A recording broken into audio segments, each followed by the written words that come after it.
Hi, Bhupender. I am requesting you to unmute.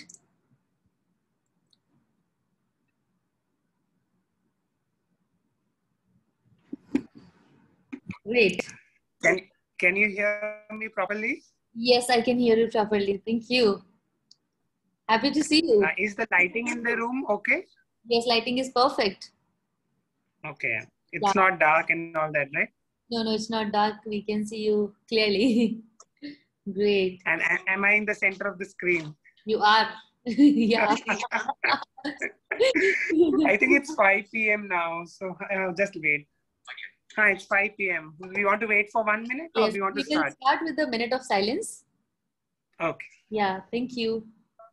Welcome. 1 second. ना? सीताराम हो गया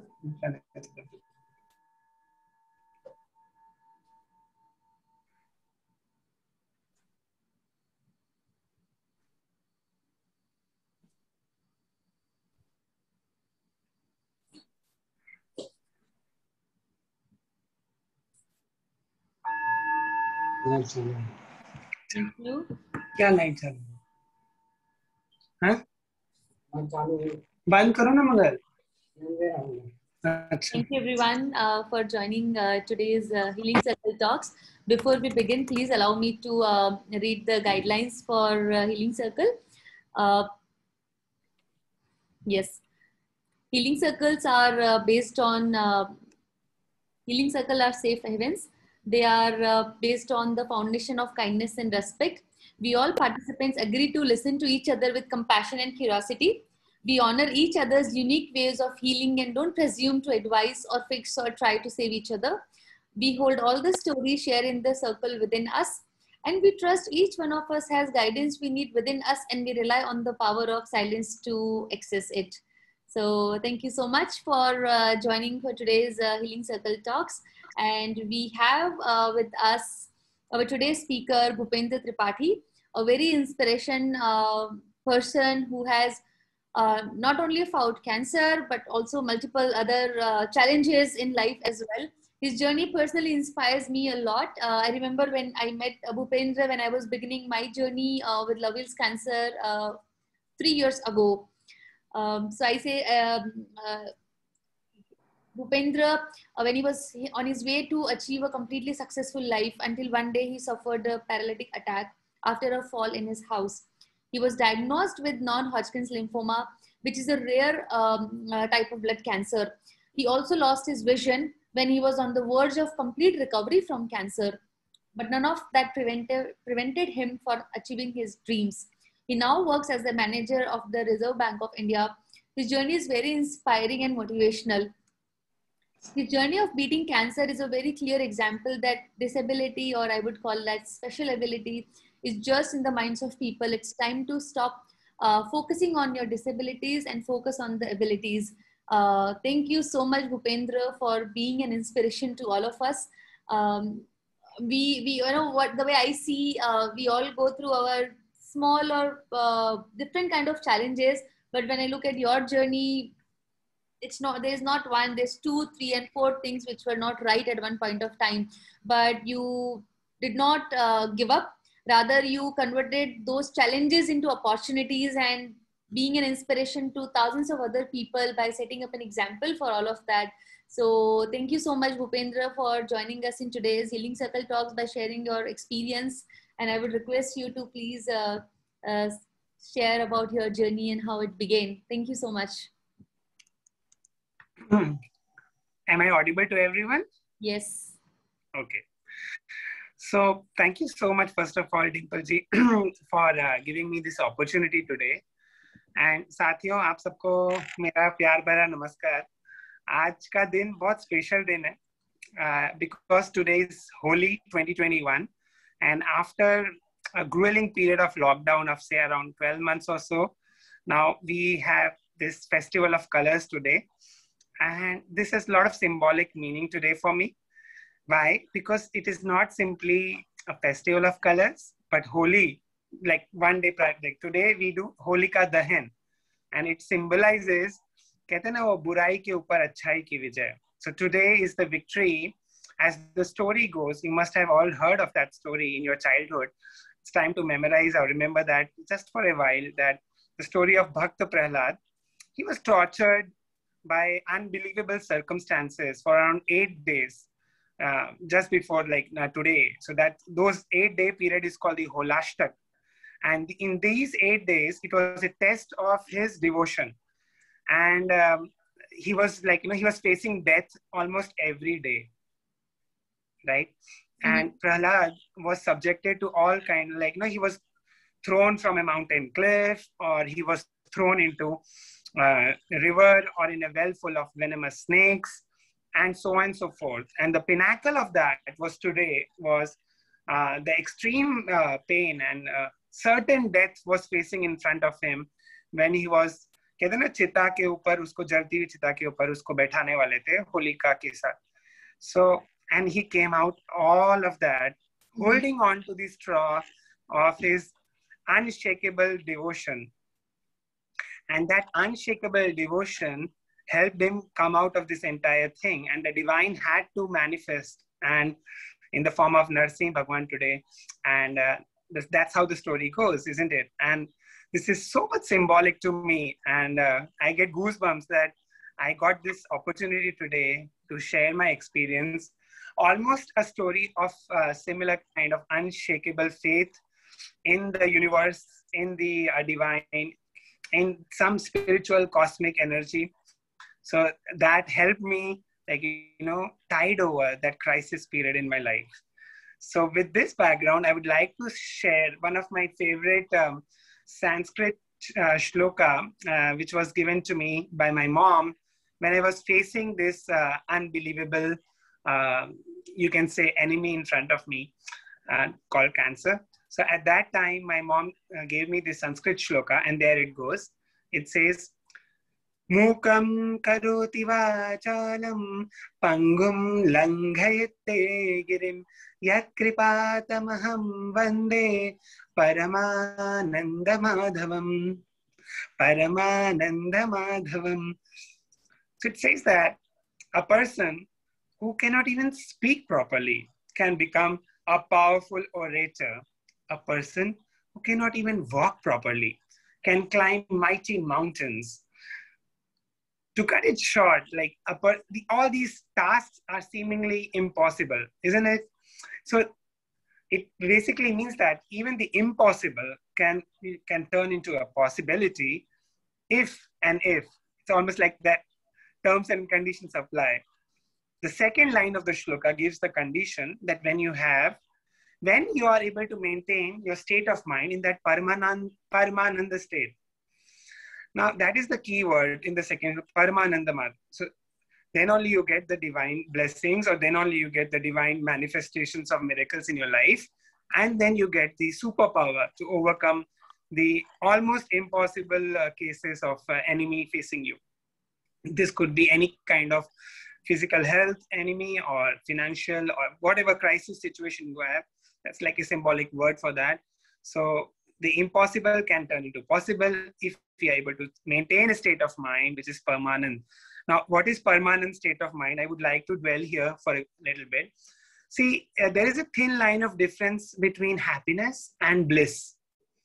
Okay, so happiness is a state of mind which is almost dependent on external circumstances, external people around us, or external objects. Okay. Now, अगर सब कुछ हमारे व्यक्ति, वस्तु और परिस्थितियां हमारे आसपास में अनुकूल होती हैं, तो ऐसी स्थिति में हमें सुख का अनुभव होता है. पर ये जो सुख है, ये मतलब बहुत ही अस्थायी होता है. It's very temporary or transient in it. The moment the external circumstances change, or the people around us, the same people whom we love so much can also become a cause of unhappiness or misery to us. Isn't it? We have all experienced that. And so happiness is one state of mind. But beyond that happiness, beyond the external circumstances of people, objects, and circumstances, there is something, a state of mind where there is permanent happiness. Or it is also called the bliss. Yes, so that bliss state of mind is called permanent. And if we are able to achieve that state of mind, even for little few moments every day, then that's it. We are going to, like, invoke the divine energy within us. And that is the secret which I unfolded in my cancer journey. So going back to my cancer experiences right now. Right. Yeah. So you're putting something in the chat box, right? Yeah. Okay. So fair enough. So my story goes like this, friends. I'm not going too fast, right, Dimple? Everyone No, it's perfectly fine. Yeah. perfectly fine. Yeah. Okay. So as Dimple has already indicated कि मैं मेरी 12th science के बाद मेरी engineering हुई थी, वो information technology में हुई थी, और उसमें भी 12th साइंस सीबीएसई में मैंने टॉप किया था और गुजरात स्टेट में. और उसके बाद इंजीनियरिंग में मुझे undergraduate merit with scholarship मिली थी, Dhirubhai Ambani, very prestigious scholarship. All 4 years, I did my engineering from Nirma University, Ahmedabad, followed by getting placed during campus placement at Tata Consultancy Services, where I served in various capacities for more than 8+ years, continuing my, you can say, winning streak. There also, I was getting multiple awards from my employer for my outstanding performances, one after another. I started my professional career in IT field as a programmer, followed by being a module leader, project leader. And for 1.5 years almost, I was also a technical faculty head of the training center, of in-house training center of TCS. And there also, I was awarded the best technical faculty within TCS by the global vice president of Tata Consultancy Services. So everything was going very good. And then I moved into a project in TCS where I was being sent to a European country, Finland to be precise, for an on-site assignment as a project manager. And at that time, my visa was stamped and the preparations were going on in full swing. You can imagine that Finland is very close to the North Pole. It was a very freezing climate, and I was going there for the first time. So I was advised to purchase snow jackets and snow boots and snow caps and snow gloves and everything which was which is like sub-zero temperatures or something. So we were all doing all that shopping and everything was going on. And at that time, something happened in my life which changed my life forever. So this was the background, and now coming to the climax of the story. So so one fateful night, I am so sorry to cut you off here. हम लोग ज़्यादा conversation Hindi में रख सकते हैं क्या? हाँ, क्यों नहीं? Thank you. ऐसा करते हैं. Thank you. So sorry for that. Request came. तो ऐसा हुआ साथियों कि एक रात्रि को जब मैं वॉशरूम से बाहर आ रहा था, तो अचानक से मैं जमीन पे गिर पड़ा, और कई बार प्रयास करने के बाद भी मैं अपने पाँव पे खड़े नहीं हो पा रहा था. फिर माँ को आवाज लगाई और किसी तरह से 1-2 लोगों की मदद से मुझे बेड पे ले जाया गया. और जब मैं सुबह सो के उठा तो वापस अपने बेड से उठ नहीं पा रहा था. मेरे पाँव में कोई पावर बचा नहीं है, बहुत ही कम पावर था. तो मुझे लगा कुछ सीरियसली गड़बड़ है.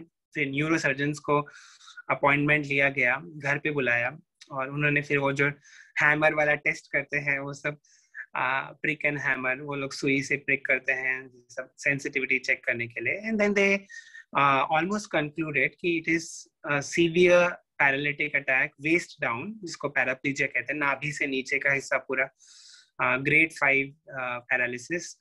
And at that time neurosurgeons ने मुझे एडवाइस किया कि MRI स्कैन कराना चाहिए. तो जब रिपोर्ट आई तो काफी बड़ा एक उनको शॉक ऐसा हमें पूरी फैमिली को लगा कि ये जो पैरालिसिस हुआ था उसका कारण था कि मेरी पूरी स्पाइन में रीढ़ की हड्डी जिसको कहते हैं उसमें ट्यूमर्स हो गए थे. और इसका जब बायोप्सी कराया तो उससे भी बड़ा एक शॉक हमारे जीवन में आया. और पता चला कि जो ये उसकी भी एक स्टोरी है कि जो पहली बायोप्सी थी उसमें नेगेटिव रिजल्ट, कई बार फॉल्स रिजल्ट्स देता है. मगर उसके बाद जब सेकंड सैंपल हमने भेजा बोन मैरो का, तो उसके बाद डायग्नोस हुआ था कि ये कैंसर ऑलरेडी लास्ट स्टेज में पहुंच चुका है। और पेट सीटी स्कैन उसके बाद जब करवाया तो पता चला कि पूरे मेरे लिवर में, मेरे पैंक्रियास में, मेरे इंटेस्टाइन में, मेरे यूरिनरी ब्लैडर में और पूरे स्पाइन में, मतलब डॉर्सल से लेके टेल बोन तक, लंबर से सारे स्पाइन के एरिया में अलग अलग मल्टीपल अराउंड 20 से ज्यादा नोड्स और 2-3 उसमें बहुत बड़ी गांठें थी। एंड नर्व कंप्रेशन के कारण ही ये मुझे पैरालिटिक अटैक हुआ था। और डॉक्टर्स ने फिर मुझे टर्मिनल पेशेंट डिक्लेयर कर दिया और बोला कि कोई फायदा नहीं है आगे ट्रीटमेंट करने का, ट्रीटमेंट शुरू करने का भी। So nobody was ready. So we took second opinion, third opinion. So everywhere it was so at one point of time मुझे नॉन हॉजकिंस लिम्फोमा था, मगर वो सब जगह स्प्रेड हो गया था। So जैसे मैंने बताया स्पाइन में और सब जगह basically kind of blood. So non Hodgkin's lymphoma भी अराउंड 32 टाइप्स का उस समय, कि अगर मैं कैंसर जर्नल्स को मैंने रिसर्च किया था तो नॉन हॉजकिंस लिम्फोमा भी 32 वेरिएंट्स ऑलरेडी उसमें हैं। और उसमें भी जो सबसे severely aggressive form of non NHL जिसको कहते हैं DSDA शायद से, वो मुझे हुआ था। And quite aggressively spreading type of non Hodgkin's lymphoma. तो ये मेरा डायग्नोसिस था उस समय। एंड उस समय मेरे एक विल पावर की एक परीक्षा थी। एंड मुझे याद है कि फिर अल्टीमेटली जब मेरी मदर और ने मेरे जो डॉक्टर्स की टीम थी उनको बोला कि मैं देखिए मेरे बेटे को बिना ट्रीटमेंट के इस दुनिया से तो जाने नहीं दूंगी, तो ट्रीटमेंट तो आप लोगों को कुछ करना ही पड़ेगा, तो आगे जो भी होगा देखा जाएगा, मगर ट्रीटमेंट तो आप लोगों को करना ही है। तो उस समय डॉक्टर्स लोगों ने मेरी भी नजरों में नजरें डाल के देखा, तो फिर मैंने भी एज ए वो मेरा भी अप्रूवल और मेरा भी राय जानना चाहते थे, तो फिर मैंने बोला ऑफ कोर्स मैं भी एक फाइटर की जैसे, एक योद्धा की जैसे मेरी आखिरी सांस तक लड़ूंगा और कैंसर और पैरालिसिस दोनों के सामने लड़ूंगा और हंसते हंसते लड़ूंगा, रोते रोते नहीं लड़ूंगा। तो ये मेरा एक एटीट्यूड है साथियों, जो हमें एक बल देता है, एक आंतरिक शक्ति देता है हमारे अंदर। और ये आंतरिक शक्ति ही मतलब ऐसे जब एकदम ही भयानक सी परिस्थिति हो हमारे सामने, जब कोई भी रास्ता समझ में ना आ रहा हो, तो ये एक शक्ति, आंतरिक शक्ति बहुत अधिक काम आती है। तो मैंने भी उस समय बोला कि मैं एक फाइटर की तरह लड़ूंगा और एक स्माइल के साथ लड़ूंगा। देखिए लड़ना तो होता ही है, तो चाहे रो रो के लड़ के और पैनिक होके, फ्रस्ट्रेट होके और फियर ऑफ डेथ के साथ अगर हम लड़ें, और उससे कहीं गुना अच्छा है कि मेरा उस समय मानना है साथियों, और अभी भी मेरा ये मानना है कि देखिए मरना सबको है, और फियर ऑफ डेथ मुझे एक तरीके से देखता है कि अगर हमने उसको ओवरकम कर लिया तो हमने आधी बाजी तो ऐसे ही जीत गई, आधी से भी ज्यादा। सो 80 to 90% आधी से ज्यादा हमारी तो जो ये होती है, it's because of fear of death. And death is actually inevitable for everyone, सबके लिए जीवन में आना ही है। तो किसी को पहले जाना है, किसी को बाद में जाना है, तो उसमें तो मतलब डेथ के बारे में सोच सोच के भयभीत होना, तो एक तरीके से इसको तो हमें सबसे पहले ओवरकम करना ही होगा। So there is nothing to fear about death. ऐसा नहीं कि हम पहले इंसान होंगे जो मरने वाले हैं या मरेंगे, और मैं कहने का ये मतलब नहीं कि हम मर ही जाएंगे, मगर एक वो जो भय होता है उसको हमें ओवरकम बहुत आसानी से हम कर सकते हैं। कि कई सारे, it's just like a process, and मरने से पहले हमें हर एक पल को पूरी तरीके से जीना है, 100% जीना है, और पूरी जोश के साथ जीना है, और पूरे उत्साह के साथ, एक स्माइल के साथ, ताकि मतलब कहते हैं ना कि जो सरहद पे या बॉर्डर पे भी कोई फाइटर होता है, वो अगर उसको जाना भी पड़ता है इस दुनिया से, उसके बाद भी सब लोग सैल्यूट करते हैं। तो अपने को भी ऐसे ही रहना है कि अपने सामने अगर कैंसर है या कोई भी ऐसी टर्मिनल इल है, कोई भी और सिकनेस है, तो उसको हमें एक बहुत करेज के साथ, एक फाइटर के एटीट्यूड के साथ उसको फेस करना है, और एक फेथ के साथ कि जो भी होगा मेरे लिए बेस्ट होगा। तो इस तरीके से जब मेरे मदर और मेरी जोड़ी को देखा कि ये लोग की जो एकदम स्पिरिट है वो एकदम इनडोमिटेबल है, तो डॉक्टर लोग फोर्स होके उन्होंने बोला कि चलिए ठीक है, और उन्होंने फिर मेरा कीमोथेरेपी और रेडिएशन रेकमेंड करके शुरू किया। तो मुझे याद है अभी भी कि जो मेरा फर्स्ट कीमो था, इट वाज हाफ डोज में जो देते हैं शुरुआत में, बिकॉज ऑलरेडी मैं 4th स्टेज एडवांस में था, 4th स्टेज के भी। तो डॉक्टर्स लोग बहुत नर्वस थे कि मैं इसको मतलब during the chemo only maybe I will succumb, मतलब मैं उसको कोप अप कर पाऊंगा कि नहीं कर पाऊंगा, बिकॉज बहुत टॉक्सिक शॉक लगता है और लास्ट स्टेज में। सो डॉक्टर्स लोग बार बार आके मतलब मेरी पल्स चेक कर रहे थे, आर यू ओके, कोई साइड इफेक्ट तो नहीं है आपको, ये वो बार बार आके पूछ रहे थे। एंड वो लोग आपस में डिस्कस भी कर रहे थे, टीम ऑफ डॉक्टर्स। तो फिर कि पेशेंट का हेमोग्लोबिन, पेशेंट का बीपी, पल्स, ये वो सारे पैरामीटर। फिर मैंने एक बार बोला, एक्सक्यूज मी डॉक्टर्स, आप लोग किस पेशेंट के बारे में बात कर रहे हैं? तो बोलते कि आपके बारे में, और कौन? तो मैंने बोला, पर sir excuse me, if you don't mind, मैं पेशेंट नहीं हूँ, I am a fighter and I am fighting here cancer and paralysis, so you please better call me a fighter from next day onwards. So these people were shocked for a moment because he was the HOD of that civil hospital Ahmedabad, and he was literally shocked, uncle. And then he gave a big smile, and then he said, "Okay, hero, no more calling you patient." And उस दिन के बाद से throughout my cancer journey, like I was admitted around 6 से 8 महीने तो मैं वहाँ पे लगातार था। और उस समय मुझे सब भी, कोई भी जूनियर डॉक्टर्स से लेके इवन हाउसकीपिंग वाले भी, कोई भी आते थे तो hi champ, hi hero, hi fighter, like that was the kind of change in the environment. तो हमारा अगर खुद के अंदर एक पॉजिटिव एटीट्यूड रहता है, तो कहने का तात्पर्य है कि हम अपने आजू बाजू का जो हमारा वातावरण है उसमें से जितनी भी नेगेटिविटी है, उसको हमारे अंदर वो शक्ति है कि हम उसको हमारे ऊपर हावी ना होने दें, हमारी पॉजिटिविटी को उनके ऊपर हावी कर दे इस तरीके से कि वो पूरा एक कंटेजियस हो जाए। जैसे कि ये डिम्पल जी का भी ये पूरा इनिशिएटिव है, उसका क्या नाम है, love heels cancer. So that is also the same thing कि हमारा the love has that power which can heal cancer. It's like deep seated healing subconscious level पे। So these are all very subtle things, ये बहुत सूक्ष्म चीजें हैं।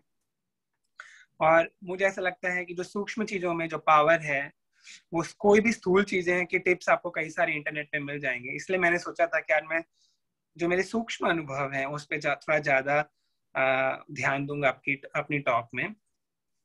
तो एक तो मैंने आप लोगों को बताया कि करेज, हमें fear of death, state of mind हमारा परमानेंट का जैसे जैसे हो, आसपास की स्थिति से हम विचलित ना हो, और जब सब कुछ अच्छा अच्छा जीवन में हो रहा है ना, उस समय स्माइल करे कोई और खुश रहे, कोई बड़ी बात नहीं। बड़ी बात तब होती है साथियों, और मनुष्य की परीक्षा तब होती है जो हमारा रियल गोल है, हमारा सच में उद्देश्य सच में यही है कि जब हमारे पर एकदम भयंकर से भयंकर परिस्थिति हो, उस समय भी हमारी अगर आशा है या जो हमारी विश्वास है, जो श्रद्धा है, जो फेथ है, वो बिल्कुल भी डगमगाए नहीं, और हमारे चेहरे पे जो मुस्कान है, स्माइल है, वो भी हम बना के रख सकें। तो ये एक बहुत ही इम्पोर्टेंट एटीट्यूड है। अगर हमने ये कर लिया तो आधी बाजी तो हमने ऐसे ही जीत ली। तो ये मेरा आप लोगों से अनुरोध है। एक दूसरा मुझे एक किस्सा याद आ रहा है डिम्पल जी और मेरे प्यारे साथियों, आप सबको भी मैं शेयर करना चाहूंगा कि जिस दिन मेरा ये बायोप्सी का रिजल्ट आया था सबसे पहले, मुझे अभी भी याद है कि उसके अगले दिन मेरा बर्थडे था। तो फैमिली में और डॉक्टर्स को कई सबको ऐसा मन में नहीं, ऐसा एक वो हो गया था कि मे बी ये मेरी लाइफ का लास्ट बर्थडे है। तो डॉक्टर्स लोगों ने भी रेकमेंड किया कि क्यों नहीं आप ये बर्थडे अपने घर पे सेलिब्रेट करके उसके बाद आप लोग माँ बेटे इतना जिद कर रहे हैं ट्रीटमेंट के लिए, तो एक दिन और सही, और उसके बाद day after tomorrow you get admitted and we will start the radiation and all that. तो जी hi, can I request you, आपका वो ऑफ स्क्रीन हो गया है, थोड़ा सा आप एंगल चेंज करेंगे? अभी no, little bit to the right. Right अभी आपको सॉरी लेफ्ट में मूव करना होगा आपको। सॉरी अभी perfect sorry about that. Yeah, thank you. No, that's okay. Thank you for correcting that. अभी सच में परफेक्ट है राइट डिम्पल जी? थोड़ा सा राइट हो सकते हैं, otherwise perfect. Right I mean sorry, left. हाँ now Perfect, yes, it's perfect now. Thank you. It was going a Cool. bit off frame, तो मुझे लगा मैं बता देती हूँ. नहीं सही है, अच्छा किया. Thank you.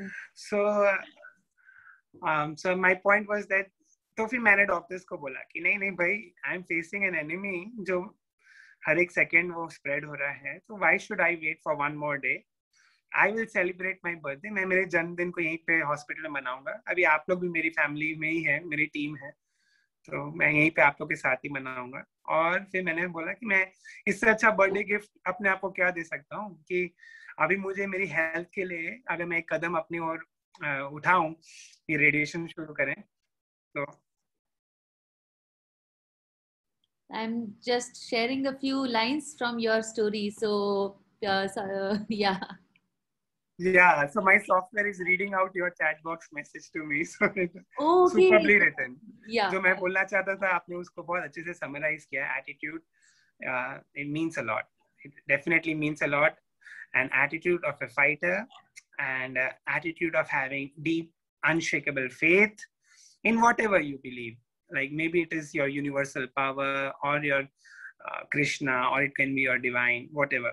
So, but some faith, some anchor, it acts like that. Otherwise, when there is a tempest, कोई जब जीवन में तूफान आता है और अगर हमारे जीवन में कोई एंकर ना हो, मतलब कोई कहते हैं ना उसको, हमारी जड़ें मजबूत ना हो. और जड़ें मजबूत होना माने एक डीप अनशेकेबल फेथ होना किसी एक सत्ता में, एक डिवाइन कॉस्मिक एनर्जी में. तो ये एक बहुत ही इंपॉर्टेंट एस्पेक्ट है जो हमें हेल्प करता है किसी भी तूफान को मुस्कुराते हुए झेलने में. और आई वाज फॉर्चुनेट कि मेरे ये सारे जो सीड्स थे स्पिरिचुअलिटी के काफी पहले, ये जो मेरे एपिसोड हुई कैंसर की उसके अराउंड 7-8 साल पहले ही मैंने आर्ट ऑफ लिविंग का श्री रविशंकर जी का कई सारे प्रोग्राम्स किए थे. And almost that help me a lot, like no, to face all this things. और साथ में बताना चाहूंगा कि जब मैं एडमिटेड था मेरे बर्थडे के दिन, मेरा जब रेडिएशन चल रहा था और मैंने मेरे वार्ड में मेरे फेस के सामने एक वॉल थी. रिमेम्बर मैं पैरालिटिक भी था, तो मुझे पूरा ऑलमोस्ट बेड पे मैं रहता था 180 डिग्री, और मुझे एक स्टेनलेस स्टील का एक जैकेट पहनाया जाता था, एक रोबोट के जैसा मस्त कूल लुक आती थी. एंड क्योंकि मेरी स्पाइन कहीं से बेंड नहीं होनी चाहिए. So it should remain straight all the time. Otherwise spine में इतने सारे जो ट्यूमर्स थे उसमें कहीं फ्रैक्चर होने की चांसेस होती, तो कहीं से बेंड हो जाए तो वो कॉम्प्लिकेशंस और हो जाते हैं. तो पूरे टाइम स्ट्रेट रखने के लिए मुझे एक स्टेनलेस स्टील का जैकेट पहनाया जाता था बैक में पूरा, कि कहीं से बेंड ना हो, और आगे चेस्ट में और टमी एरिया में उसको बांधा जाता था ऐसे. और इस तरीके से मैं 180, तो मैं ऐसे लेटा रहता था और लेटे लेटे मेरे आंख के सामने जो मेरी वॉल रहती थी उसमें मैंने मेरे स्पिरिचुअल सदगुरु हैं उनकी श्री रविशंकर जी की मैंने एक पिक्चर रखी थी. And I used to have an inner dialogue with him. That is also very important. कई बार क्या होता है कि हम हमारे जो भी डिवाइन है उसको हम कंपार्टमेंटलाइज कर लेते हैं और सोचते हैं कि हमने दिन में 1 घंटा या आधे घंटे हमें करना है, उसके बाद बाकी दिन हमें वापस अपने माइंड में गार्बेज भरने हैं, नेगेटिव इमोशंस के, फियर के, वरीज के, टेंशन के. नहीं. अच्छा, जब हमारे जीवन में टेंशन होते हैं या कोई बहुत बड़ी प्रॉब्लम होती है तो इट इज क्वाइट नॉर्मल कि हमारा माइंड बहुत विचलित हो जाए और हम बार बार बेचैन हो जाएं और हमारा मन झूला झूलते रहे भविष्य की चिंताओं को लेके, वरीज को लेके. तो दिस इज वेरी स्वाभाविक. But then at the same time अगर हमें थोड़ा सा भी हमने स्पिरिचुअल प्रिपरेशन अगर है हमारी, नहीं तो उस समय हमारे को क्या मेन आवश्यकता है हमें कि हम एक ऐसे विटनेस बन के देखने की ओके ये फियर हमारे अंदर आ रहा है बार बार, फियर ऑफ फ्यूचर. बिकॉज ये what is fear, what is worry actually? Have you ever thought कि what is worry? If you want to define worry, worry is nothing but कि एक सिमिलर काइंड ऑफ थॉट अगर आप बार बार आपके mind पे bombard करते हैं तो that becomes like a worry, right? तो हमें इस पैटर्न को ब्रेक करना होता है और ये पैटर्न को ब्रेक करने के लिए इट्स ओके कि हमारे अंदर अगर ये कोई नेगेटिव इमोशंस उठते हैं, पर the smartness is, the spiritual smartness is कि जैसे ही ये उठें जल्द से जल्द उसको हम सरेंडर कर दें. और उसमें ये हेल्प करता है कि हम एक कांस्टेंट कनेक्शन रखें. तो जिसको भी हमारे अंदर हमारी फेथ है उसको बोल, अरे हम मेरे अंदर, और जैसे कृष्णा को कि ओ कृष्णा मेरे अंदर देखो ये फियर उठ रहा है, तो मैं ये फियर आपके चरणों में डाल रहा हूँ, अब आप मेरे फियर को संभालो, अब मुझे इस फियर से मुक्त कर दो, इस एंग्जाइटी से मुक्त कर दो, इस वरी से मुझे मुक्त कर दो, let me B free and happy and peaceful, जो मेरा रियल नेचर है, जो सच्चिदानंद मेरा रियल स्वभाव है, मुझे जल्द से जल्द उसमें वापस लाइए. So it helps. It's okay to take help of the divine, and it's okay to have a constant connection with them. It's okay कि हम हमारे डिवाइन को एक पार्टनर बना ले अपना. तो ये मेरा एक्सपीरियंस है, बाकी सबका अलग अलग एक्सपीरियंस हो सकता है. So it help me a lot tremendously. And बाकी तो ऐसे अच्छा चलता रहा. अप्स एंड डाउन्स कई सारे होते हैं कीमोथेरेपी में, आप लोग ने भी सुना ही होगा. सबके कीमो में कई बार लोज आते हैं और हमारी ब्लड केमिस्ट्री सपोर्ट नहीं करती है, प्लेटलेट से कुछ इतने ज्यादा गिर जाते हैं कि फिर स्पेशली ब्लड कैंसर में कि फिर कीमो स्टॉप करना पड़ता है 1-2 महीने के लिए. फिर मुझे बीच में स्टेरॉइड थेरेपी भी दिया था, मतलब लॉन्ग टर्म स्टेरॉइड्स पे रखा था, सो दैट मेरा हेमोग्लोबिन और ये सब को थोड़ा स्टेबल रखा जा सके. तो ये सब कुछ कुछ चल रहा था. उतार चढ़ाव कई सारे आ रहे थे, जर्नी चल रही थी. मेरे दिन में 2-3 बार फिजियोथेरेपी भी होती थी, बिकॉज पहले शुरू में पैसिव, क्योंकि बिल्कुल पाँव में जान नहीं थी, तो फिजियोथेरेपिस्ट खुद आके मेरा पाँव उठाते थे, लेग रेसेस करते थे, नी बेंड करवाना, वो सब स्ट्रेचेस करवाना. वो पर धीरे धीरे करंट शॉक भी देते थे स्टिमुलेट करने के लिए. एंड धीरे धीरे फिर कुछ कुछ जैसे जैसे मेरी हीलिंग हो रही थी वैसे वैसे कुछ पाँव ने रिस्पॉन्ड करना शुरू किया फिजियोथेरेपी ने और सबने, बॉडी ने भी. एंड तो अराउंड 12 मंथ्स तक मेरा ये साइकिल चली थी कीमो की. एंड ये वो 3 से 4 मेरी हाफ डोज हुई थी कीमो की, एंड उसके बाद फुल डोजेस भी 8 या 9. तो मुझे अभी भी याद है मेरी 7th कीमो के बाद मुझे जब पेट सीटी स्कैन हुआ था तो मेरे को 98% कैंसर रेमिशन ऐसा बताया था. सारे ट्यूमर्स सारे श्रिंक होके ऑलमोस्ट 1 या 2% ही बाकी थे पूरे. So we were all very happy. And हम लोग चाहते थे कि अब कीमोथेरेपी बंद हो जानी चाहिए. एज यू नो बहुत सारे साइड इफेक्ट्स भी होते हैं उसके कीमोथेरेपी के. मुझे ये सब रिपीट करने की जरूरत नहीं है, आप लोगों को तो सब पता ही है. एक्चुअली हमें ना इन सब चीजों पे बहुत ज्यादा स्ट्रेस नहीं देना चाहिए, और कुछ कुछ जो छोटी छोटी पॉजिटिव चीजें होती रहती है ना कैंसर की जर्नी में, उस पर अपने माइंड को, अपनी एनर्जी को ज्यादा डिवोट करना चाहिए. और ये मान के चलना चाहिए कि हाँ ठीक है, हम युद्ध लड़ रहे हैं, तो थोड़ा तो युद्ध में जो हमारे शत्रु है वो थोड़ा तो परेशान करेगा ही. So we should take it in our stride and don't मतलब उसको बहुत ज्यादा बॉदर नहीं हो जाना चाहिए कि हाँ डायरिया हुआ या वॉमिटिंग हो रही है कीमो के बाद. इट्स ओके, लाइक ठीक है. तो ये सब कुछ कुछ होता रहता है. एक मुझे और भी शेयर करना है साथियों कि मेरा लंबा पंक्चर प्रोसीजर मेरा हर एक कीमो के साथ होता था, और डॉक्टर्स के अनुसार ये one of the most painful medical procedures माना जाता है, क्योंकि जो इसमें एनेस्थीसिया देते हैं हमारे स्पाइन में एक पंक्चर करते हैं वो लोग रीढ़ की हड्डी में, और बहुत बड़ी नीडल होती है वो, नॉर्मल छोटी नीडल नहीं होती है. और बोन मैरो में लंब पूरा स्पाइन में पंक्चर करके लंबर एरिया में, और फिर अंदर बोन मैरो में इंजेक्शन सेरिब्रोस्पाइनल फ्लूइड में उनको देना होता है CSF में. तो और वो एनेस्थीसिया पूरा वर्क नहीं, anaesthesia can work only to up to certain layers of lumbar. उसके बाद बियॉन्ड भी वो नीडल को पुश करना होता है जहाँ पे वो वर्क नहीं करता है एनेस्थीसिया.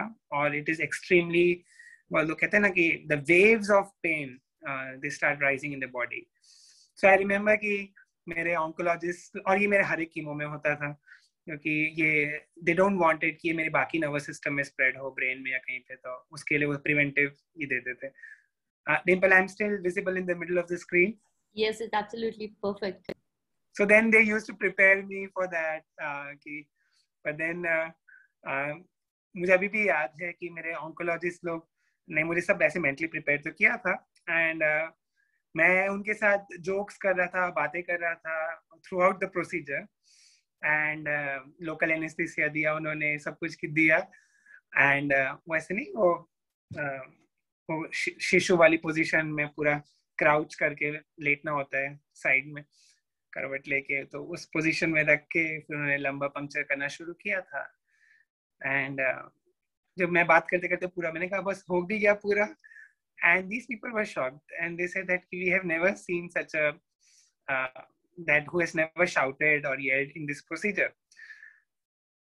मुझे उस समय रियलाइज हुआ कि ये मैंने कई सारे उपनिषदों में और शास्त्रों में पढ़ा है और ये उसको मैंने रियल लाइफ में मेरे खुद उस समय एक्सपीरियंस किया, और उसको मैं अगर जैसे एक सूत्र या मंत्र की तरह आप लोग से शेयर करना चाहता हूँ। जैसे कि in life because of a प्रारब्ध और what ever Karma theory, sometimes हमें कई बार कुछ कर्म फलों को भोगना ही पड़ता है जीवन में, राइट?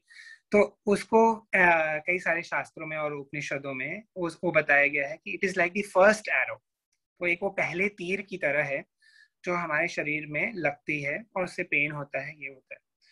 मगर उसके बाद क्या होता है, अगर हम उसको एक सेकेंड एरो भी होती है जो हमारे माइंड, जो हमारे फर्स्ट एरो लगी उससे पेन हुआ, ये हुआ, वो हुआ, अगर उसको हमने पेन को एक विटनेस के जैसे, अगर हमने एक लार्जर पिक्चर की तरह अपने आप को नहीं पहचाना है, कि अगर हम अपने आप को पूरी लाइफ अपने आप को सिर्फ बॉडी की तरह आइडेंटिफाई करते कि आई एम माय बॉडी, और so then we will not be able to witness it. एक डिटैच व्यू अगर हम रख पाए कि okay I am much more than my physical body, so I am mind, so mind is definitely more subtle than body and is a larger thing.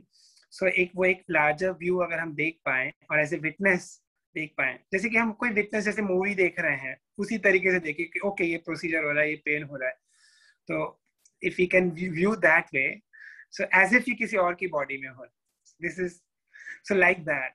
So if you able to see that, then that pain, वो जो second arrow होती है वो तब होती है कि okay first arrow लगी, वो हिट हुई, हमें पेन हुआ, मगर उस पेन को हम लिंगर ऑन करते हैं। कई बार we tune to that pain because of our mind, like by strongly identifying, अगर बहुत ज्यादा अपनी फिजिकल बॉडी से हमने पूरी लाइफ को अपने माइंड को ऐसे ट्रेन किया है कि सिर्फ फिजिकल बॉडी पे ही हमारा ध्यान रहता है, तो फिर जब फर्स्ट एरो हिट होती है तो सेकेंड एरो जो होती है, फर्स्ट एरो होती है वो सफरिंग, वो पेन होती है, और सेकेंड एरो होती है वो सफरिंग होती है।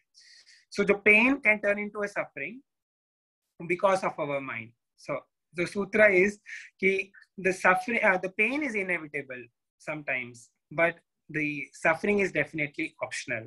So I will repeat this: pain sometimes is inevitable, but suffering is definitely optional, and it because of our mind. Like if we can train our mind, अगर हम अपने मन को इस तरीके से ट्रेन कर सकें कि जो हमें फर्स्ट एरो हिट हो जाए मगर सेकेंड एरो ना हिट हो पाए, तो वो एक बहुत बड़ी बात है। सब में बहुत सारे जो टेक्निक्स होते हैं वो बहुत काम आते हैं, जो प्राणायाम के हैं, ध्यान के हैं, योग के हैं, ये सब बहुत जरूरी है। ये सब कैंसर की जर्नी में, इवन कोई भी फाइनेंशियल या कोई भी क्राइसिस होती है, ये सब चीजें बहुत काम आते हैं because it gives you tremendous will power. जितना हो सके केयर गिवर्स को, कैंसर फाइटर्स को इसमें जरूर थोड़ा थोड़ा टाइम इन्वेस्ट करना चाहिए, जितनी आपकी एबिलिटी हो। इवन मैं जैसे मैं बता रहा था कि मैं पैरालिटिक था, बेडरिडन था, ये सब उठ के कुछ सूर्य नमस्कार या ये सब कुछ नहीं कर सकता था मैं, इवन सीधे बैठ के प्राणायाम भी नहीं कर सकता था। तो भी मैं क्या करता था कि मैंने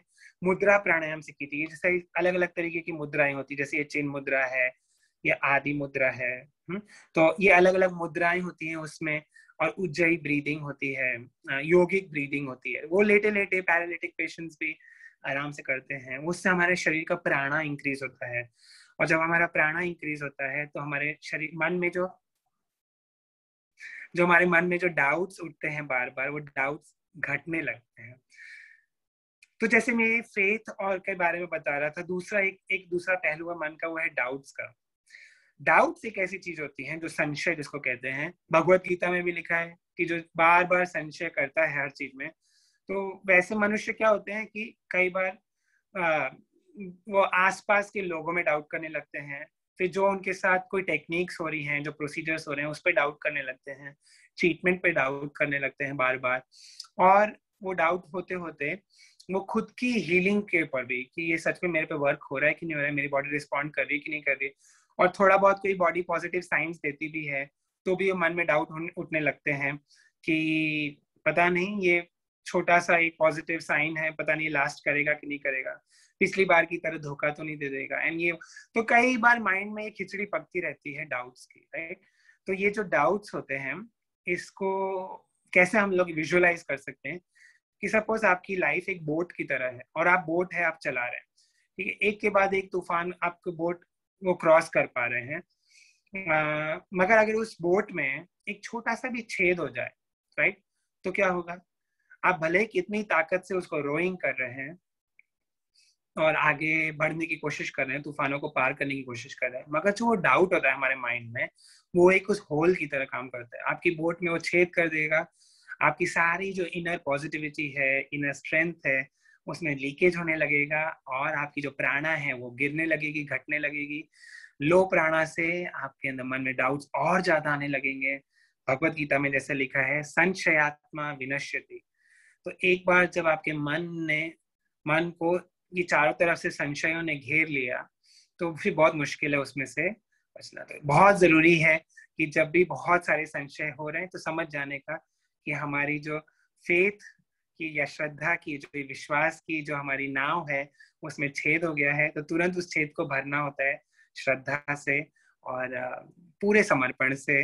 ये सब हो सकता है और लव से, the divine love, all these things can help us in plugging that leakage. तो ये भी बहुत जरूरी है कि बहुत सारा हमें एनालिटिकल होना है, हमें रैशनल होना है, that is, I am not denying that, पर पूरे टाइम हर चीज को डाउट करते रहना, स्केप्टिकल होना, बिकॉज फेथ का मीनिंग ही वही है। सो अगर मैं किसी को फेथ को डिफाइन करने की कोशिश करूं, faith is loving the unknown, right. Actually science क्या कहता है कि it wants to dissect the unknown. तो कोई भी अननोन मिस्ट्री है, साइंस चाहता है कि उसको डिसेक्ट करे, उसको एनालाइज करे, उसको रैशनलाइज करे। पर जो फेथ है, it wants to love and it respects the unknown, right. Whatever is the, like this entire creation is full of secrets and mysteries. So the spirituality or the faith is loving or respecting those mysteries, and that is how फिर mind में जो turbulence रहती है वो शांत हो जाती है, वो एक स्टिलनेस ऑफ माइंड एक्सपीरियंस हो पाती है। तो दोनों का बैलेंस बहुत जरूरी है कि एक्सट्रीमली एनालिटिकल या डाउटफुल स्केप्टिकल माइंड और doubtful mind is definitely not progress helpful for anything, किसी भी फील्ड में, वेदर आप मटेरियल वर्ल्ड में या फिजिकल हेल्थ या कोई भी चीज को आप अचीव करना चाहते हैं, तो बार बार ये स्केप्टिक्स और doubt will not help definitely. इसको तो आपको ओवरकम करना पड़ेगा। तो यही सारे मेरे जो टूल्स थे वो मैंने आज आप लोग को अपना दिल खोल के साथियों आप लोग के साथ शेयर किया। Faith, overcoming doubts, overcoming fear of death, and what else, confidence, courage, willpower, not giving up. So all these things are help, and like उसके लिए थोड़ा थोड़ा diving within every day. कहते हैं ना कि डेली हमें अपने गार्डन में, हम गार्डनिंग करते हैं जो लोग, उनको पता होगा कि जो वीड्स होते हैं मन में, वो मन में जो नेगेटिव विचार है वो वीड्स की तरह होते हैं। वो नहीं अनवांटेड जो घास फूस जो उग जाती है, वो नेगेटिव थॉट्स की तरह हम इमेजिन कर सकते हैं। तो उसको एक बार निकालना तो काफी नहीं है, हर रोज उसको वीड आउट करना पड़ता है। हमारे अंदर जो नेगेटिव थॉट्स या टेंडेंसीज कई बार उठती हैं, so daily we need to, हमारे गार्डन को हमें क्लीन मेंटेन करना पड़ता है। बहुत सारी थेरेपीज मैंने ट्राई की थी। 11-12 महीने के बाद मुझे डिक्लेयर किया गया था कि मैं 100% कैंसर फ्री हूँ। और जस्ट पोस्ट कैंसर की जो मेरी जर्नी है उसको मैं शॉर्ट में 2-3 मिनट में समराइज करूंगा कि मेरे हर एक कीमो के बाद मेरे को थोड़ा सा धुंधला दिख रहा था और पहले मुझे आंखों में चश्मे थे। तो मैं मेरे वार्ड में था, तो वार्ड में लगी हुई टीवी नहीं देख पाता था ध्यान से, मतलब क्लियरली चश्मा पहनने के बाद भी। और सिमिलरली कई सारे बुक्स या न्यूज़पेपर्स नहीं पढ़ पा रहा था। सो फिर डॉक्टर्स लोगों ने बोला कि भाई कितनी बार तुम अपने आई ग्लासेस चेंज करवाओगे, बिकॉज अभी इतने सारे मेडिसिन ले रहे हैं और सब ट्रीटमेंट हो रहा है, तो कई बार आंखों के पावर फ्लक्चुएट होना नॉर्मल है। एंड दैट इज हाउ जब अल्टीमेटली जब मैं हॉस्पिटल से डिस्चार्ज हुआ finally once and for all, there were huge celebrations and all that, and then I went to the eye doctors के पास गया मैं नए चश्मे के लिए, आई चेकअप के लिए। So then there was this biggest shock I can say, पाँव के नीचे से कहते हैं ना जमीन खिसक गई। डॉक्टर्स ने बताया कि आंखों की नस है, ऑप्टिक नर्व, वो बुरी तरीके से सूख गई है, और जो भी थोड़ा बहुत रेसिडुअल विजन है 15-20% का, वो भी अभी 1-2 महीने में या 2-2.5 महीने में चला जाएगा। फिर से वही प्रोसेस शुरू हुआ कि कई बार सेकंड ओपिनियन, थर्ड ओपिनियन, इधर उधर सारे आई डॉक्टर्स के पास, ऑफ्थेल्मोलॉजिस्ट के पास रिपोर्ट्स लेके जाना, वापस वही थोड़ा बहुत जीवन में उठा-पटक चालू हुई। एंड बेसिकली बहुत ही ज्यादा वो एगोनाइजिंग पीरियड था।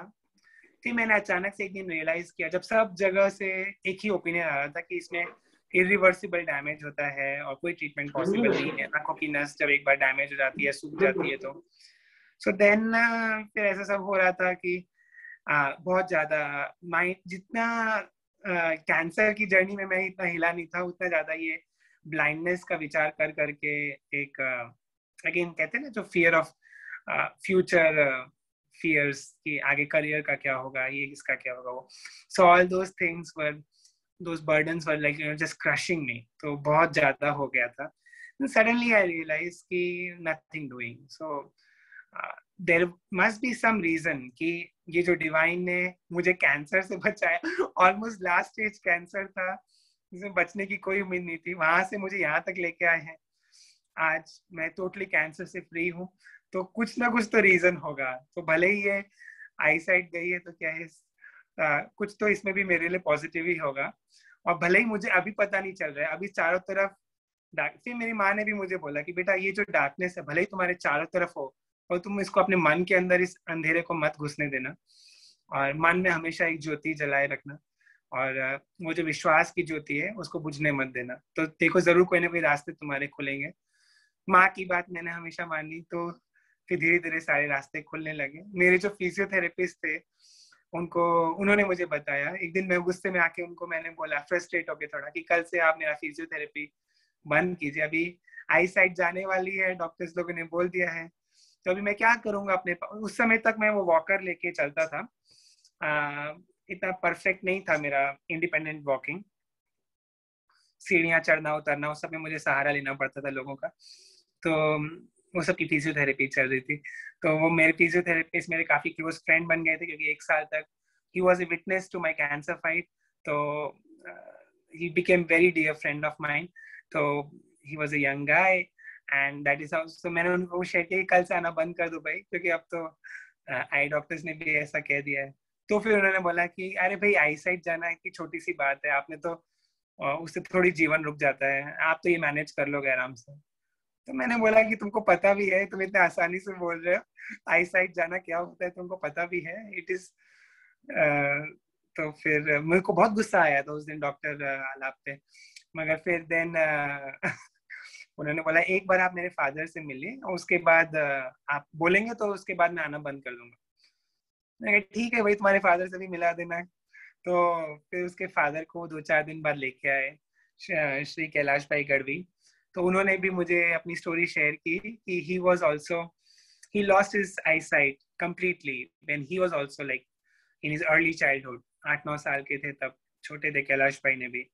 और दैट इज हाउ उन्होंने बहुत स्ट्रगल के साथ पूरा जीवन किया, और पढ़ लिख के एमए तक किया, और उसके बाद गवर्नमेंट स्कूल में टीचर की तरह जॉब किया, और नॉर्मल आई साइटेड बच्चों को पढ़ाते थे, इंग्लिश पढ़ाते थे, music and all that. So I was like wow, for like फिर उन्होंने मुझे ब्रेल सिखाना शुरू किया, और शास्त्रीय संगीत भी सिखाना शुरू किया। वो विशारद है, तो धीरे धीरे मैंने वो सब सीखना शुरू किया उनके साथ। तो आई बिकेम, जो मेरे मन में जो रेस्टलेसनेस थी वो बहुत तरीके से शांत हो गई। और ये बहुत जरूरी है अपने माइंड पे वर्क करना, और उसके बाद भी हमें एक पावर मिलता है कि हम आगे बढ़ सकें। तो ये मुझे टोटली जब रेस्टलेसनेस शांत हो गई, शास्त्रीय संगीत से म्यूजिक थेरेपी, जैसे फिजियोथेरेपी तो चली रही थी, और फिर अल्टीमेटली फिर मैंने मोटिवेशनल टॉक्स देने शुरू किए कॉलेजेस में, यूनिवर्सिटीज में। फिर मुझे एक बार एक ब्लाइंड स्कूल में मैं गया, मुझे बुलाया गया था। तो वहां पे मुझे कंप्यूटर लैब में जाके पता चला कि there are softwares which allow a blind person to use their computer, their smartphones to a great extent। तो अभी तक मुझे वो टेक्नोलॉजी के बारे में नहीं पता था। तो जैसे ही मुझे पता चला मैंने इंस्टॉल किया, and then there was no looking back, started preparing for various competitive exams। और फिर फर्स्ट अटेम्प्ट में मैंने कम से कम 7-8 कॉम्पिटिटिव एग्जाम्स और इंटरव्यूज क्रैक किए, और कई सारे मेरे को पास ऑफर लेटर्स आए, SBI PO, bank of Baroda PO, IBPS clerical exam, regional rural bank का ग्रामीण बैंक में, फिर आरबीआई में जो क्लास 3 पोजीशन होती है असिस्टेंट ग्रेड की, यूपीएससी सिविल सर्विसेज में भी इंटरव्यू कॉल मेरा रह गया 13 नंबर से। ये सब फर्स्ट अटेम्प्ट में मैंने आईसाइट जाने के बाद किया, और अल्टीमेटली क्लास 1 ऑफिसर के जैसे आरबीआई में मैं मैनेजर के जैसे अपॉइंटेड हुआ। आरबीआई गुजरात के अराउंड 65-70 years की हिस्ट्री में I became the first blind person to be posted at any position, whether it is class 4, class 3 or class 1. आज तक किसी भी दृष्टिबाधित व्यक्ति को उन्होंने अपॉइंट नहीं किया था आरबीआई गुजरात में। So I became that, and then मुझे जब प्रोबेशन पीरियड होता है एज अ मैनेजर, तो एक काफी रिगरस ट्रेनिंग होती है। उस ट्रेनिंग के अंत में भी मुझे प्रिंसिपल से reserve bank staff college principles award for being the outstanding trainee in overall performance, वो मुझे अवार्ड मिला था। तो उसमें भी काफी सारी स्टोरीज हैं कि एवरी वीकेंड इवैल्यूएशंस होते थे, एंड मेरे पूरे बैच में मुझे इंटरव्यू में तो हाईएस्ट मार्क्स आए थे, मगर ये it was like a cherry on the top of the cake कि मुझे ये अवार्ड भी मिला था मेरी ट्रेनिंग के अंत में। So it was a lot of hard work. After loss of eyesight, it was not that easy. But yes, that spirit जो रहती है to move on, to give a tough fight, that helps me everywhere. So that's it. And उसके बाद मुझे national award 2018 में मिला था। उसके लिए मुझे रिजर्व बैंक ने मेरा नाम रेकमेंड किया था गवर्नमेंट ऑफ इंडिया को, and I became the best visually challenged employee of the country. Because of the recommendation of RBI. 2017 में, मतलब ये नेशनल अवार्ड मिलने से एक साल पहले, मुझे international monetary fund IMF Washington DC में I became the first blind person in the whole world to crack a certification program in macroeconomic accounting. तो वो जो मैक्रोइकोनॉमिक अकाउंटिंग का मैंने सर्टिफिकेशन प्रोग्राम कोर्स कंप्लीट किया था, वो करने वाला मैं पहला ब्लाइंड व्यक्ति बना पूरे वर्ल्ड का। भारत का नाम मैंने रोशन किया विश्व में, और 93% आए थे उसमें भी मुझे ओवरऑल एग्रीगेट स्कोर जो मेरा था। तो उसके बाद ही मुझे आरबीआई ने thank you so much friends, RBI ने फिर उसके बाद मेरा नाम रेकमेंड किया था और अल्टीमेटली नेशनल अवार्ड मिला। आज मैं I am so extremely thankful. So this comes to the last tool which I use, my tool kit. मैंने कई सारे एटीट्यूड के सारे एस्पेक्ट्स आप लोग को बताए। एक ये जो एटीट्यूड है, attitude of gratitude, because this is so important. आज मैं इतना थैंकफुल हूँ मैंने डिवाइन के कि भले ही मैं TCS में इससे जितना मैं आज कमा रहा हूँ, हो सकता है उसका डबल उस समय कमा रहा होता, पर आज मैं जितना यूथ में जाके यूनिवर्सिटीज में, कॉलेजेस में और NGOs में और प्लेटफॉर्म्स में सारे एक सोसाइटी में एक पॉजिटिविटी और नॉट गिविंग अप का एक एटीट्यूड लोगों के अंदर जगा रहा हूँ। तो ये जो मुझे एक एक्सट्रीम जो कंटेंटमेंट में लाइफ में मिल रही है, वो चाहे कितना भी मैं वहाँ पे प्राइवेट सेक्टर में मैं सक्सेस मिल जाता, कुछ भी हो जाता, I am not saying all those things are bad, but I'm so thankful to the divine. I could not have asked for more. मतलब ये मेरी जो ये blindness हुई, सब कुछ ये it's like सोने पे सुहागा, and सब कुछ अच्छे से मैं आज दे पा रहा हूँ सोसाइटी में। भले ही मैं देख नहीं पा रहा हूँ, मगर लोगों को एक दिशा दिखा पा रहा हूँ। So I'm very contentful, and I like it's like buy one get one offer. I have become in one life I'm able to experience 2 lifetimes. So इससे ज्यादा और क्या चाहिए। तो आई am so happy and contentful, and this attitude of gratitude is very important. Otherwise अगर ये attitude नहीं होगा तो हमारा मन की जो टेंडेंसी है वो एटीट्यूड ऑफ ग्रम्बलिंग होती है। मतलब क्या कि हमारा मन शिकायत करता है, अरे मेरे साथ ही ऐसा क्यों हुआ, या तो फिर मेरे साथ ही हमेशा बुरा होता है। तो ये सारी जो शिकायत करने का जो ग्रम्बलिंग का एटीट्यूड है, वो हमारी सारी पॉजिटिविटी को तहस नहस कर देता है। तो ये बहुत जरूरी है कि इसको हम तुरंत कन्वर्ट कर दें, एटीट्यूड ऑफ ग्रम्बलिंग को एटीट्यूड ऑफ ग्रेटिट्यूड में। तो with this I think I have spoken a lot. Dimple ji, आप मुझे टाइम का ज्ञान देंगे, अभी क्या टाइम हुआ है? जी, सो अभी we have 6 minutes and I would request किसी के कुछ क्वेश्चंस हैं तो right, if anybody wants to share anything. Neha?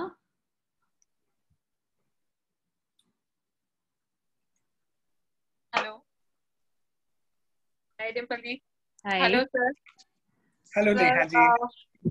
Sir ये है कि अभी मेरे पास कुछ वर्ड्स नहीं है बोलने के लिए, बस मैं दिल से कोशिश करूंगी कि मैं कुछ आपसे सीख रही हूँ अभी। और अभी मैं कीमोथेरेपी पे हूँ, सेकेंड टाइम मेरा रिलैप्स हो गया है। तो मैं अभी यही सिर्फ आपकी जो जो आपने अभी कहा है, मैं वही सब सोच रही हूँ कि अब मुझे बस ऐसा ही बनना है। मतलब मैं जितनी मेरी अभी जो थोड़ी थोड़ी वरीज भी हैं वो सब निकलती जा रही हैं, फ्लश होती जा रही हैं आपकी बातें सुन सुनकर। तो thank you so much. Thank you so much. Thank you. Thank you, Stay Neha. in touch, friends. Yeah. Thank you. Thank you, Neha. Mehul, you would like to share? Hi, Bhupendra. This is Mehul. Hi, तो buddy. fan हो गया मैं. Man, मतलब you put to shame so many people. Kind of. I was listening and मुझे लग रहा था कि यार मतलब this man is like a Superman. You have broken all barriers. You have not stopped anywhere. You have not thought of going back. And yeah, salute, man. No words. Thank you for sharing your experience today. Thank you, Mehul. Thank you so much, Mehul, and Neha and everyone for those loving remarks. Rajesh ji? Yeah, exceptionally inspirational. So nice the way in which he has managed his life and his tortures and his problems. I like Mehul, I don't have any word to express, but I'll take these stories to many of my friends who are undergoing the treatment. It's really, really very encouraging and motivational. Thank you so much, buddy. Thank you so much. Congratulations. And Dimple, with your permission, can I do some marketing of my YouTube channel? You mean spreading hope and sharing inspirational? Yes, please do. So I have my channel, friends. उसका नाम है National Awardee Bhupendra Tripathi. If you guys can contribute in terms of subscribing to that channel and sharing with your friends, because Sure. कई बार क्या होता है कि ये स्टोरी तो भगवान ने ही बनाई है. आई am not the director of my own life story clearly. तो आई थिंक ये जितने लोगों तक पहुंचे ये स्टोरी, ये लोगों के डेफिनेटली कहीं ना कहीं तो उनको पॉजिटिव एक बूस्ट देगी. तो आप लोग प्लीज इसमें सपोर्ट कीजिएगा. And I would love to read your comments also on my channel on some of my videos. So because क्या है कि 5 साल बाद, 10 साल बाद या even 20 years बाद भी वो हम YouTube के comments होते हैं वो permanent जैसे होते हैं. WhatsApp में या ये सब होते हैं comments, वो धीरे धीरे memory में या with time वो evaporate हो जाते हैं. And it's so amazing to read those comments. So please थोड़ा बहुत आप वहाँ पे भी लिखिएगा. Nani, sure, you are not a director of the story, but you are the creator of the story. Producer of the story. Director directs, but you create. You have created a wonderful story for yourself, for the society, and for so many people. And I will certainly support you, help you, and in your YouTube channel, I need to get the link, and I will certainly do it. Certainly do I will it. share link. Thank you. It seems like all the inspirational people are in Gujarat. 3 people in Rome. Gujaratis are generally inspirational, madam. Okay. Yes. Creator also. Yeah. Mehul भाई તમે ગુજરાતી છો? Yeah, I am Gujarati, Ahmedabad. क्या बात? Yes. હું Rajkot Junagadh proper સૌરાષ્ટ્રનો છું. કાઠિયાવાડી, કાઠિયા પાપડા અને jalebi. Okay, Prashant ji, yes, Komal, just a minute. Prashant ji, you want to share something? Yes, please. Prashant ji, we can't hear you. We'll come back to him. Komal, yes, please share. Eagerly waiting.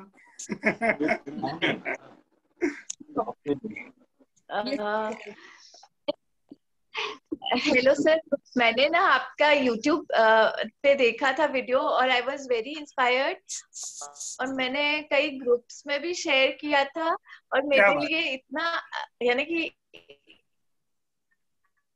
Dream come true है कि आज मैं आपको zoom पे देख पा रही हूँ. Thank you Dimple.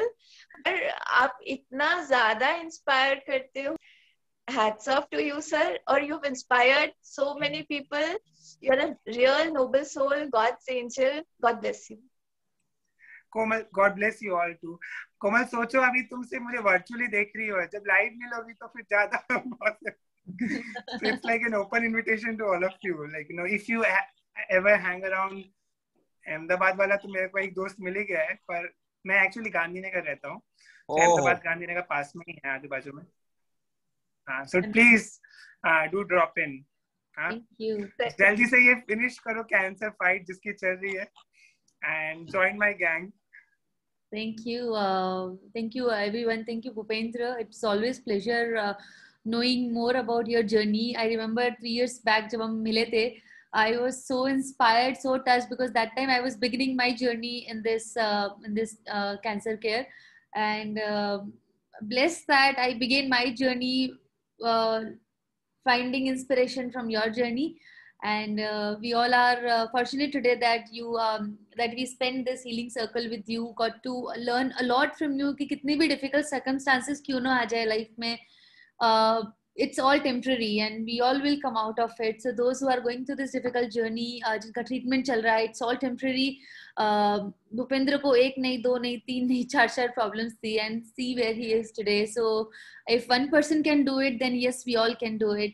I take that message from your journey and really grateful that we have such an inspiring people around us, and you all, in fact, everybody who has gone through the journey, who is going through the journey, बाकी लोगों को बहुत हिम्मत देता है, और आपको पता नहीं है कि ये स्टोरीज, ये जर्नी कहाँ तक अपना रिपल इफेक्ट्स लेके जाती है और किस किस को इंस्पायर करती है.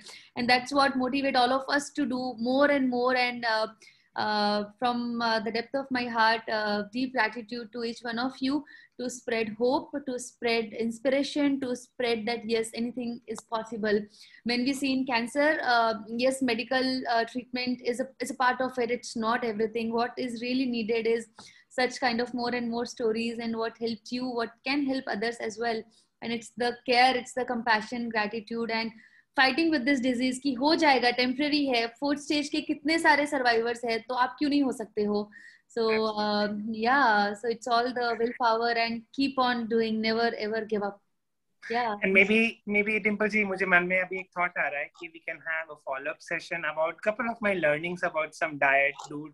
Yeah, for sure, would love to. Yeah, definitely. This part I wanted to cover, but since you have to leave abhi, so other complementary therapies which you did in your journey, I'm sure that must have contributed for sure. So would love to do a follow-up session. कुछ लोगों ने chat box में comments लिखे हैं, मैं सुन नहीं पाया, मेरे सॉफ्टवेयर ने रीड आउट किया था. I will send it to you.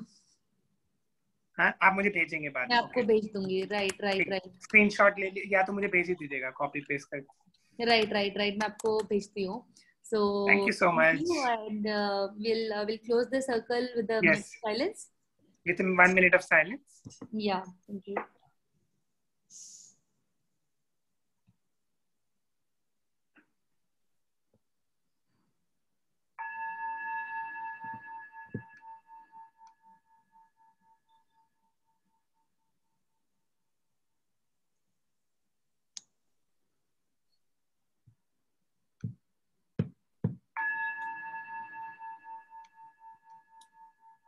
Thank you everyone, and a big salute to your parents as well, who were always with you like a rock solid support. And I'm sure without their support, their care, their love, this all could not have been possible. So convey our regards to your parents as well. Thank you so much. Thank you everyone.